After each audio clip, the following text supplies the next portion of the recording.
그럼 토요일 랭킹쇼가 뽑은 오늘의 한 랭킹으로 갑니다. 바로 한동훈 국민의힘 비대위원장입니다.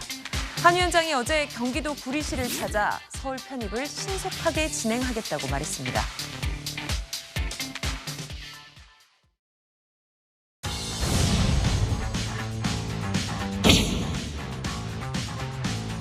저 때문에 이렇게 사람 많이 몰리고 하면 장사가 안 됐을 것 같아서 좀 미안해서 제가 많이 들렸고요. 여기 계시는 이런 분들에게 선택받고 사랑받고 지지받고 싶습니다.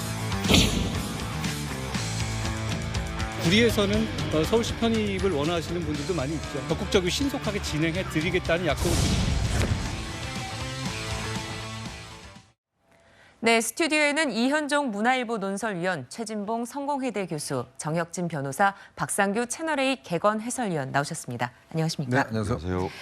자, 어제 한동훈 비대위원장 경기도 구리의 한 전통시장을 방문했습니다. 구리는 국민의힘 입장에선 험지로 분류가 되는데 여당이 서울 편입을 추진하고 있습니다. 이현정 의원님, 네. 특별히 공을 들이는 그런 지역이라고요? 특히 이제 지금 이번 총선 같은 경우는 아무래도 승부가 경기도에서 날 가능성이 높습니다. 네. 왜냐하면 지난 총선에서 경기도에서 워낙 패배를 많이 했기 때문에 어느 정도 이제 회복하느냐가 이제 중요한 관건인데요. 특히 지난 지방선거, 8회 지방선거 같은 경우는 국민의힘에게 그나마 희망을 줬습니다. 특히 네. 여기 이제 구리 같은 경우도 예전에 민주당 시장이 있었는데 지난번 이 지방선거에서는 국민의힘 시장이 들어섰습니다. 특히 이제 그때 당시에 득표를 보면 54대 43%, 뭐 이 정도 한 10%포인트 이상 차이로 났거든요. 예. 그런 부분에서 이제 어떤 희망이 있고 또 여기가 윤호중 의원이 지금 원내대표를 했죠. 그러니까 사선을 한 지역구입니다. 이제 그렇다 보니 인구 한 18만 정도 되는데요. 수도권에 인접해 있으면서도 그동안 이제 이 민주당세가 강한 지역이었는데 최근 한 1, 2년 사이에 어떤 분위기가 상당히 바뀌고 있다. 이런 전망들이 있거든요. 예. 특히 이제 한동훈 위원장이 집중적으로 하는 것이 서울을 두변산 주변 이게 지금 김포 편입 문제부터 시작해서 구리, 하남, 남양주 뭐 등등 해서 서울의 인근 도시에 대한 이제 서울시 편입 문제가 여기 핫 이슈로 떠오르고 있지 않습니까? 네. 지난 18대 선거에서 뉴타운 광풍이 불었습니다. 그런 뉴타운 광풍이 불면서 특히 서울 지역 등 같은 경우는 당시에 이 국민의힘이 압승을 했거든요. 뭐 그런 것들의 어떤 재현을 노리는 그러한 상황이라고 할 수가 있고 예. 아마 이제 이번에 간 이후에 바로 또 김포로 간다고 그럽니다. 그러니까 그만큼 이 한동훈 위원장이 이번 선거 전략은 뭐 서울도 그렇지만 경기도, 특히 경기도 중에서도 서울에 인접한 수원이라든지 김포, 구리, 남양주 이런 곳을 집중적으로 공략할 것 같습니다. 네. 자, 한동훈 위원장의 시장 방문은 부산에 이어 어제가 두 번째입니다. 국민의힘은 한 1,200명의 인파가 몰렸을 정도로 인기몰이를 했다고 하는데요. 화면으로 보시죠. 다시 나옵시다. 한 말씀. 아니.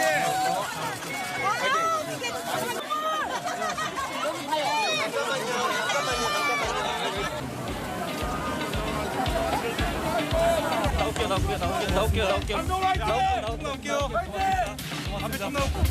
아, 감사합니다.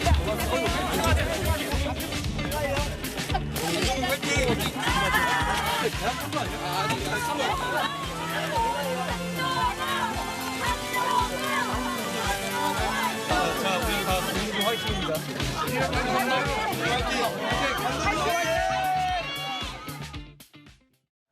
네, 상당한 주목을 받고 있는 한동훈 위원장의 현장 행보. 최진봉 교수님 어떻게 보십니까? 뭐 정치인들이 선거 앞두고서 시장 방문하고 이러는 거는 뭐 일반적인 행사죠. 그래서 한동훈 비대위원장이 열심히 이제 하고 있는데 네. 그래도 저기 가서 저렇게 사람 많이 모이는 건 이 느낌으로 뭐 보는 거예요. 이거를 너무 객관화시키지 못하면 잘못 판단할 수도 있거든요. 그래서 많은 분들이 오셨고 대부분 이제 지지자분들이 많이 오시지 않겠어요. 물론 네. 뭐 지지하지 않는 분들도 또 보고 싶어서 오신 분도 있을 수 있고. 근데 너무 저렇게 분위기에 너무 취하면 안 돼요. 한동훈 위원장이 좀 더 객관적으로 현재 상황을 잘 볼 수 있었으면 좋겠어요. 뭐 시장 가서 사람들 만나고 또 뭐 음식 먹고 시식하고 이런 거야 늘 정치인들이 하는 거 아니겠어요? 그런 점에서 본다면 뭐 그건 일반적이고 일상적인 행동이라고 보여지는데 중요한 건 아까도 말씀드렸지만 한동훈 비대위원장이 주변에 있는 사람들이 많이 모였으니까 우리가 정말 대단히 잘하고 있구나 이렇게만 생각하시면 안 돼요. 그러다가는 선거에서 또 안 좋은 결과를 가져올 수 있다는 점을 생각하시고 객관화할 수 있는 능력도 좀 많이 가졌으면 좋겠다는 생각입니다. 네, 한동훈 비대위원장은 민생 행보 외에도 정치 개혁 그리고 국회의원의 특권 내려놓기에 공을 들이고 있습니다. 이번 주에는 국회의원 세비를 국민 중위소득에 해당하는 액수로 조정하자고 제안하기도 했습니다. 세비 문제에 대해서 한번 제안을 드리고자 합니다. 국회의원은 국민을 대표하는 대단히 중요한 임무를 수행하는 직입니다. 저는 개인적으로 그 임무와 영예에 걸맞는 세비가 지급되어야 한다고 생각합니다. 국민을 대표하는 지역이기 때문에 우리 국민들 중위소득에 해당하는 정도의 액수를 세비로 받는 것이 어떨까 하는 생각을 예전부터 해왔습니다. 네, 박상규 의원님, 한동훈 비대위원장의 제안이 현실성이 있을까요? 일단 이번에 놀라셨다는 분들이 많아요. 대한민국의 중위소득이 560 얼마. 그래서 그 정도나 되느냐? 나는 그 정도 못 받고 있다. 네, 실제로 사인 가구 저게 이제 기준입니다. 많은 사람들이 그 소득이 많은 분들이 그 분자에 반영됐기 때문에 분모 나눠 보니까 이제 저런 것이지 실제로는 저보다 작은 거거든요. 자, 현실성 문제 이렇게 말씀드릴게요. 대한민국에서 오늘 아침에 그 우리 한국 축구대표팀이 아주 극적인 승리를 거뒀지만 네. 선수가 룰을 정하는 유일한 스포츠는 아니지만 그곳이 있습니다. 국회입니다. 따라서 여야 의원들이 합의하면 돼요. 그리고 법을 통과시키면 되는 겁니다. 그러니까 현실성을 떠나서 이게 타당하다라고 보느냐 안 보느냐 지금 극단적으로 갈려 있는 거거든요. 예. 자, 제가 이렇게 말씀드릴게요.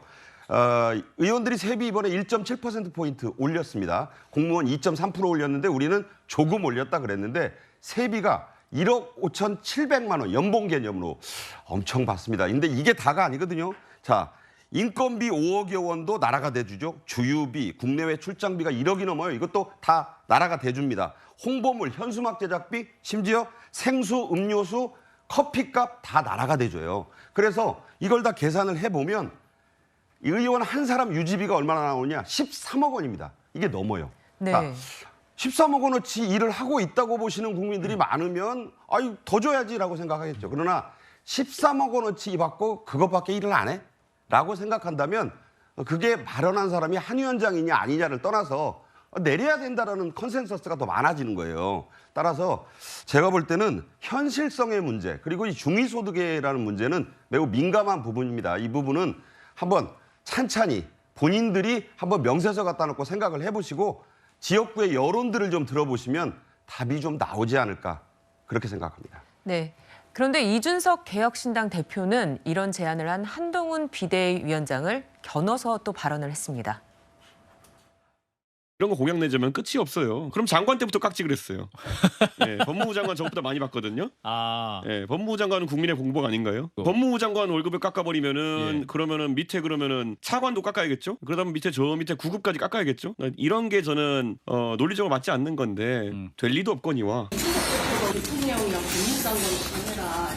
지금 우리가 얘기하는 것은 정치인들의 특권 내려놓기에 관한 문제잖아요. 그런 문제는 다른 문제예요. 예를 들어서 고위직들의 직급을 낮추자? 그래요. 가능한 얘기예요. 그렇지만 그거라 먼저 하기 때문에 이걸 안 하자? 이건 그냥 시름이 시집가 이런 정도의 단순한 얘기로밖에 안 들리는데요.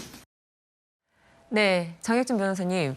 이준석 대표가 왜 한동훈 비대위원장의 발언에 이렇게 딴지를 건 걸까요? 글쎄요. 조금 전에 박상규 의원님 말씀하신 것처럼 우리 국민들 중에 국회의원들이 돈값 한다고 생각한 사람이 몇 명이나 되겠습니까? 세금 아깝다고 생각되는 국회의원들이 한둘입니까? 더군다나 지금 윤관석 의원 며칠 전에 징역 2년 나왔잖아요. 예. 지금 계속 그 감옥에서 생활하고 있는데도 한 달에 최소 1,300만 원씩 지급되고 있는 그런 현실 아니겠습니까? 그런데 이준석 대표가 저런 식으로 이야기를 하는 것은요. 제가 봤을 때 반대를 위한 반대, 딴지를 위한 딴지. 왜냐하면 이준석 대표는 한동훈 비대위원장이 그냥 못마땅한 거예요. 자신의 지분을 그냥 한동훈 비대위원장이 거의 다 갉아먹었다라고 생각하는 것이 첫 번째 아닌가. 두 번째는요. 저는 어떤 생각이 드냐면 이준석 대표가 선거에서 3번 떨어졌잖아요. 그런데 이번에는 그 어떤 때보다도 본인이 국회의원 당선될 가능성이 많다라고 생각하는 거 아닌가? 그럼 내가 국회의원 당선돼서 조금 전에 박상규 의원이 계산하신 것처럼 1년에 10억이 넘는 그런 특혜를 누려야 되는데 그런데 그걸 확 깎아버리면 그냥 우리나라 평균 정도로만 확 깎아버리면 내가 이제 기어이 국회의원이 됐는데도 불구하고 그런 걸 누리지 못한다. 여기에 대한 반발심이 생기는 거 혹시 아닌가? 저는 그런 생각이 드는데 다른 걸 다 떠나가지고 먼저 김칫국부터 마시는 그러한 그 태도는 그런 마음가짐은 좋지 않은 것 같다는 게 제 개인적인 생각입니다. 네, 물론 뭐 이준석 대표의 속마음은 알 수 없는 거고요. 자, 다음 얘기로 또 넘어가 보겠습니다. 어제 배현진 의원 피습 이후 8일 만에 모습을 보였는데 이 자리에 한 비대위원장도 등장을 했습니다. 두 사람의 목소리 먼저 듣고 오시죠. 많이 좋아졌습니다. 완벽하진 않은데요. 예, 덕분에 오랜만에 푹 쉬고 많이 좋아졌습니다. 컨디션이 완전히 좋다고는 할 수 없는데 그래도 병원에서도 치료 너무 꼼꼼하게 해주시고요. 문명사회에서 테러를 대하는 정치의 자세에는 두 가지가 있습니다. 이재명의 방식이 있고요. 배현진의 방식이 있습니다. 이재명 대표처럼 처리 과정에서 특혜를 받고 그리고 손가락질할 대상을 끊임없이 찾아내고 정치 장사를 위해서 끊임없이 음모론을 이어가는 방법이 있습니다. 네, 보신 것처럼 최근 한 비대위원장의 발언 수위도 점차 높아지고 있습니다. 최진봉 교수님, 이재명 대표를 향해서 정치 장사라는 표현도 사용했네요. 근데 저는 한동훈 비대위원장이 점점 높아지는 거 예전부터 그랬어요. 근데 그런 발언은 삼가하는 게 저는 좋다고 생각해요. 뭐 비판할 수 있고 상대 진영에 있는 대표에 대해서 본인의 생각을 얘기할 수는 있지만 자꾸 저렇게 자극적인 발언을 통해서 상대방을 공격하는 것은 저는 좋은 모습은 아니라고 생각합니다. 그리고 네. 정치 테러에 대해서 이재명 대표가 받은 테러와 배현진 의원이 받은 테러가 뭐가 다르다고 이렇게 자꾸 비교를 하시는데 이것도 저는 맞지 않다고 생각해요. 그러면 뭐 민주당에서 제기하고 있는 의혹들에 대해서는 충분히 저는 의혹 제기 가능하다고 생각하거든요. 예를 들면 이재명 대표가 정치 테러 당하고 나서 얼마 있지 한 15분 정도가 구급차가 떠나는 15분 정도에 물 청소하고 정밀 감식은 안 했었어요. 그 당시에는. 근데 배현진 의원 같은 경우는 정밀 감식했잖아요. 그럼 경찰이 그렇게 대응하는 건 잘못된 부분이죠. 그 소방 일보에 나와 있는 소방서 관계자 일보에 나와 있는 내용과 대테러센터의 내용이 다르다 하는 부분도 저는 지적 가능하다고 생각합니다. 뭐 그게 실수든 뭐든. 근데 이런 부분 가지고 테러를 비교하면서 이재명 대표의 테러가 혜택을 받고 특혜를 받은 것처럼 얘기하시는 것은 대단히 저는 부적절하다고 생각해요. 그러니까 다른 사람들이 불행한 일을 당한 것에 대해서 그걸 가지고서 본인의 정치적 이해관계를 대입시켜서 말씀하시는 것은 삼가하는 게 좋겠다 그렇게 생각합니다. 네, 이현정 의원님, 네. 배현진 의원의 테러와 또 이재명 대표의 테러에 대해서 좀 어떻게 보십니까? 시각 차이가 있을까요? 글쎄 그게 시각 차이가 있을 수가 있나요? 예를 들어서 이재명 대표도 당시에 했듯이 경찰에서 현장의 증거 수집 다 했다는 거 아니겠습니까? 뭐 그런 사사로운 거 가지고 지금 이 양쪽의 차이가 있다? 이건 아니죠. 오히려 이거 자체가 두 사건 전부 다 어떤 정치권에 대한 혐오라든지 어떤 증오라든지 이런 것들이 이제 폭발적으로 표현된 거 아니겠습니까? 저는 그래서 이번 사건 같은 경우에 정말 여야가 함께 이런 문제에 대해서 공동 대응할 수 있었던 게 아닌가라는 생각이 들어요. 네. 왜냐하면 사실은 이제 뭐 이재명 대표는 이 테러가 윤석열 정부 탓이다라고 이야기를 했지만 근데 이게 단지 정부 탓으로 돌릴 수가 있을까요?